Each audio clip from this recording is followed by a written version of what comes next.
A paz do Senhor, meus lindos, minhas lindas, que saudade, uma semana já se passou e nós estamos aqui de novo nesse mesmo bate-local na rua 5A, número 30, aqui no MAP, Se Realiza em Cristo, que é a igreja que nós congregamos e servimos aqui em Guarulhos, tá bom? Qualquer dia vem visitar a gente.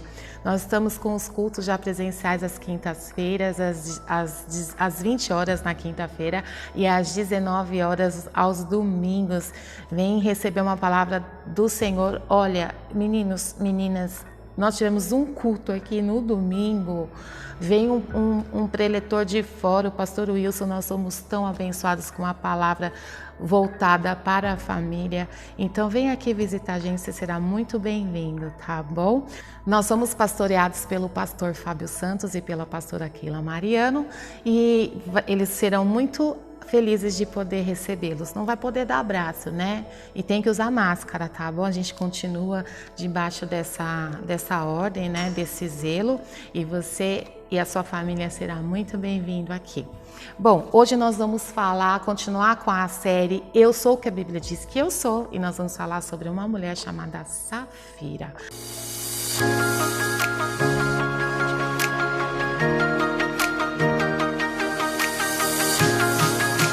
Vamos falar a palavra que está descrita no livro de Efésios 1, a partir do versículo 3. Bendito o Deus e Pai de nosso Senhor Jesus Cristo, que nos tem abençoado com toda sorte de bênção espiritual nas regiões celestiais em Cristo, assim como nos escolheu nele antes da fundação do mundo, para sermos santos e irrepreensíveis perante ele, e em amor nos predestinou para ele, para a adoção de filhos, por meio de Jesus Cristo, segundo o beneplácito da sua vontade, para louvor da glória de sua graça, que ele nos concedeu gratuitamente no amado, no qual temos a redenção pelo seu sangue, a remissão dos pecados, segundo a riqueza da sua graça. E agora nós vamos para o livro de Atos dos Apóstolos. O Senhor Jesus, ele formou discípulos e esses discípulos foram constituídos apóstolos e foram continuando a propagar o evangelho do amor e da graça através da cruz de Jesus Cristo, através da ressurreição do nosso Senhor e Salvador. E aqui em Atos 2 diz assim, a partir do versículo 37 a 47, nós vamos ler, diz assim: ouvindo eles estas coisas, compungiu-se-lhes o coração e perguntaram a Pedro e aos demais apóstolos: que faremos, irmãos? Respondeu-lhes Pedro: arrependei-vos e cada um de vós seja batizado em nome de Jesus Cristo para a remissão dos vossos pecados e recebereis o dom do Espírito Santo, pois para vós outros é a promessa, para vossos filhos e para todos os que ainda estão longe, isto é, para quantos o Senhor vosso Deus chamar. Então, a condição para recebermos o Espírito da promessa, o Espírito Santo de Deus, e para que a bênção do Senhor alcance as gerações, é necessário se arrepender dos pecados, confessar o Senhor Jesus como o único Senhor e Salvador e ser batizado em nome do Pai, do Filho e do Espírito Santo, assim sendo cada um que seguir por este caminho, ser filiado ao Senhor Deus. Ou seja, quando Jesus foi batizado ali por João Batista, desceu uma pomba e uma voz dizendo: esse é o Filho a quem eu me comprazo, e repousou sobre ele o Espírito Santo. Então todos aqueles que caminharem por esta pegada de Jesus Cristo, pelo mesmo caminho que ele, e recebendo os ensinamentos daqueles que são sucessores de Jesus Cristo, assim como Pedro está ministrando a todos aqueles que estavam ali, vão receber a filiação de Deus. E aqui nós vemos que houve um acolhimento daquilo que estava sendo lançado de semente na vida daquela multidão que Pedro estava ministrando. E aqui no versículo 40 40 diz assim: com muitas outras palavras, deu testemunho e exortava-os, ou seja, corrigindo através do ensinamento da palavra. Corrigindo os comportamentos, corrigindo muitas vezes os pensamentos que não estavam condizentes com aquilo que era o princípio da palavra de Deus. E no versículo, e na continuação do versículo 40, ele diz assim: salvai-vos desta geração perversa. E conclui aqui em Atos dizendo no versículo 41, então os que lhe aceitaram, ou seja, nem todos aceitaram, certo? Porque aqui está dizendo, então os que lhe aceitaram a palavra foram batizados, havendo um acréscimo naquele dia de quase 3.000 pessoas. Glória a Deus por isso. Agora vamos para Atos, vamos guardar essa mensagem porque eu vou desenvolver um pouquinho em relação à vida de Safira, tá bom? Atos 4, versículos 32 e 35. O título está descrito desta forma: a comunidade cristã. Da multidão dos que creram era um coração e alma. Ninguém considerava exclusivamente sua nenhuma das coisas que possuía. Tudo, porém, lhes era comum. Com grande poder, os apóstolos davam testemunha da ressurreição do Senhor Jesus, e em todos eles havia abundante graça, pois nenhum necessitado havia entre eles. Porquanto os que possuíam terras ou casas, vendendo-as, traziam os valores correspondentes e depositavam aos pés dos apóstolos. Então se distribuía a qualquer um à medida que alguém tinha necessidade. E aqui nós vamos ter na sequência duas ofertas. Oferta de José, chamado Barnabé, e Ananias e Safira. Primeira oferta de Barnabé. José, a quem os apóstolos deram o sobrenome de Barnabé, que quer dizer filho da exortação, levita natural de Chipre, como tivesse um campo, vendendo-o, trouxe o preço e o depositou aos pés dos apóstolos. Coração desprendido, coração envolvido com aquela unidade, com aquele mesmo sentimento, porque Deus, ele traz à existência valores nas mãos de muitas pessoas, e muitas vezes o Senhor, ele concede esses valores, claro que para o benefício próprio, claro, para usufruir, para comer o melhor desta terra, porque a palavra diz que nós temos esse direito, esse acesso de comer o melhor da terra. Porém, tudo aquilo que o Senhor entrega para nós também era para que o reino seja expandido e para aqueles que estão à nossa volta sejam supridos através daquilo que o Senhor tem entregue nas nossas mãos. E aqui eu vou falar um pouco agora de Ananias e Safira, diz assim no capítulo 5, na sequência do final do capítulo 4. Entretanto, certo homem chamado Ananias, com sua mulher Safira, vendeu uma propriedade. Mas, em acordo com a sua mulher, reteve parte do preço e, levando o restante, depositou aos pés dos apóstolos. Então, disse Pedro, Ananias, por que encheu Satanás o teu coração?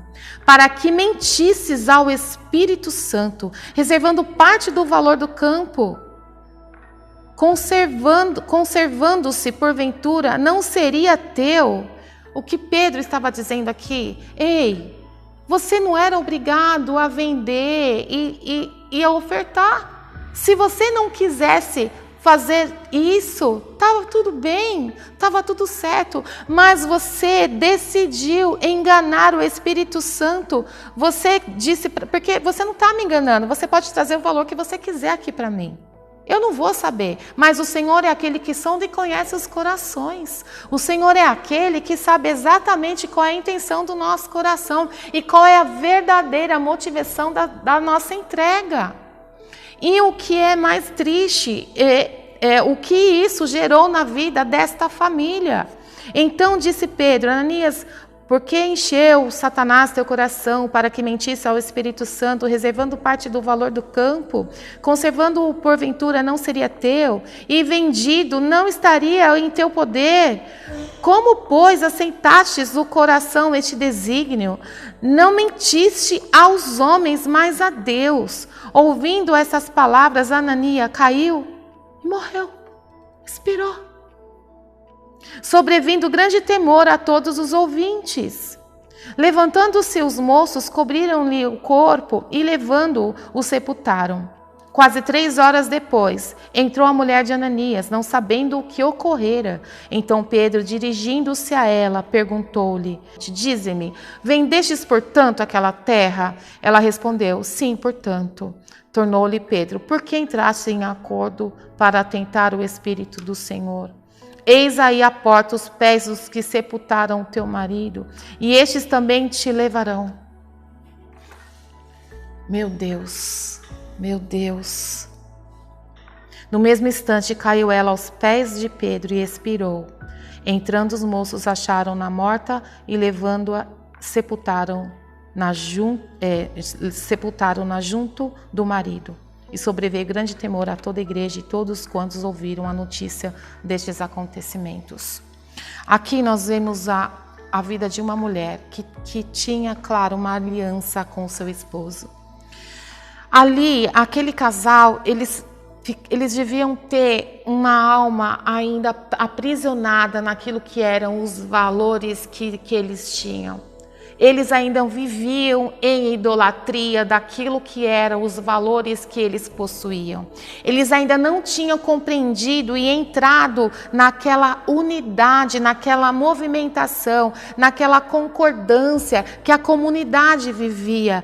E esse casal observaram as entregas. E havia ali na vida deles uma motivação errada de entregar, que era se aparecer.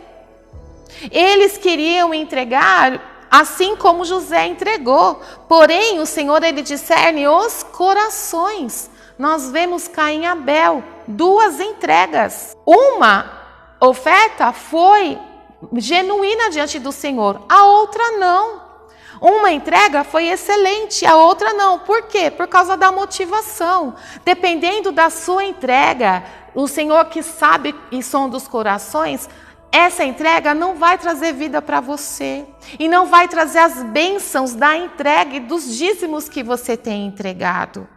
Muitas vezes você está tentando se enganar, porque de Deus não se zomba.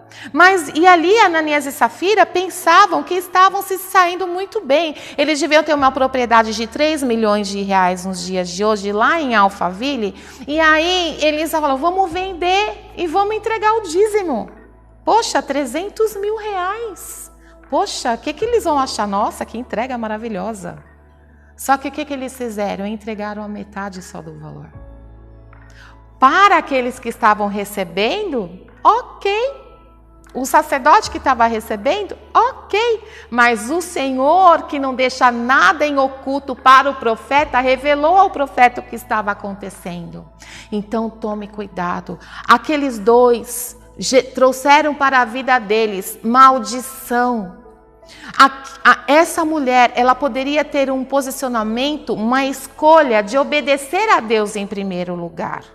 Porque ainda mesmo ela tendo aliança com uma pessoa que era idólatra, uma pessoa mentirosa, você não tem que entrar debaixo do jugo daquela pessoa que você está casada e que ainda não está debaixo da mesma identidade com Cristo que você está. Então, o recado para você agora é para você, mulher. É para você, mulher. Você pode, através da tua intercessão, buscar em Deus a transformação da vida do seu esposo. E você, homem, que talvez tenha também esse problema com a sua esposa, que a sua esposa não concorda com as tuas entregas, ministra ela. E entra em guerra, em jejum e em oração, porque nós precisamos colocar a nossa casa debaixo da bênção do Senhor. Exerce o seu sacerdócio. Em nome de Jesus Cristo, aqueles 2 poderiam ter uma vida abundante na presença do Senhor. Aqui foi uma morte física, mas também pode ter sido uma morte espiritual. Às vezes você está andando de igreja em igreja, de culto em culto, mas não existe ainda uma vida plena do Senhor. Busque auxílio. Não fique sofrendo sozinho. Reconheça o erro. Reconheça os teus maus caminhos. E a palavra do Senhor diz lá em Atos 2 que nós devemos o quê? Nos arrepender. Nós precisamos andar de arrependimento em arrependimento. E eu vou concluir essa palavra. Essa mulher, ela poderia dar um destino diferente para a família dela. Aqui não diz que tem filhos, porque se tivesse os filhos também morreriam. Mas aqui acabou, ela não gerou. E a palavra do Senhor diz, nós lemos em Efésios, que a nosso posicionamento, nós somos predestinados, através da vida de Cristo, levar a bênção até as gerações futuras. E eu vou concluir esta palavra lá em Colossenses, em 2 Timóteo, que o Espírito Santo ministrou a minha vida, a partir do versículo 1, diz assim: sabe, porém, isto, nos últimos dias sobrevirão tempos difíceis. Pois os homens serão egoístas, avarentos. Você tem, mas você não divide. Ou você tem, você entrega só aquilo que você sente no coração. Que o Espírito Santo diz para você entregar tanto e você fala, não, vou entregar só esse aqui, porque vai me fazer falta. Jactanciosos, arrogantes, blasfemadores, desobedientes aos pais. Nós temos pastores que são como pais para nós, que nos encaminham para o caminho da verdade do Senhor. Às vezes você não vem de um lar cristão, às vezes você ainda não tem quem te conduza para a verdade do Evangelho de Deus. Mas nós temos pessoas que são considerados pais para nós, que são aqueles que vão nos conduzir para o caminho do Senhor. Assim como Pedro estava conversando, e exortando e ensinando a todos, e 3.000 se converteram e se batizaram. E aqui ele continua falando: desafeiçoados, implacáveis, caluniadores, sem domínio de si, cruéis, inimigos do bem, traidores, atrevidos, enfatuados, mais amigos dos prazeres que amigos de Deus. Tendo forma de piedade, negando-lhe, entretanto, o poder. Foge também destes. Se você caminha com pessoas dessa forma, se você também tem uma dificuldade assim como elas, é melhor apartar. E se conecta a pessoas que têm o mesmo sentimento que Cristo. Foge da aparência do mal, foge das trevas e vá para a maravilhosa luz de Cristo. E aqui ele diz: pois entre estes se encontram os que penetram sorrateiramente nas casas e conseguem cativar mulherinhas sobrecarregadas de pecados, conduzidas de várias paixões, que aprendem sempre e jamais podem chegar ao conhecimento da verdade. Então, em nome de Jesus, aqui ele continua falando de dois personagens bíblicos que resistiram à liderança de Moisés e às orientações que Moisés davam, Janes e Jambres. E aí, ele fala assim: são homens de todo corrompidos na mente, réprobos quanto à fé.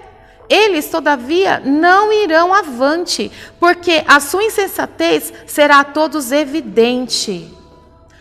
Ananias e Safira foram envergonhados publicamente. Todos souberam do memorial de ruínas que eles estavam construindo, memoriais de morte, de maldição.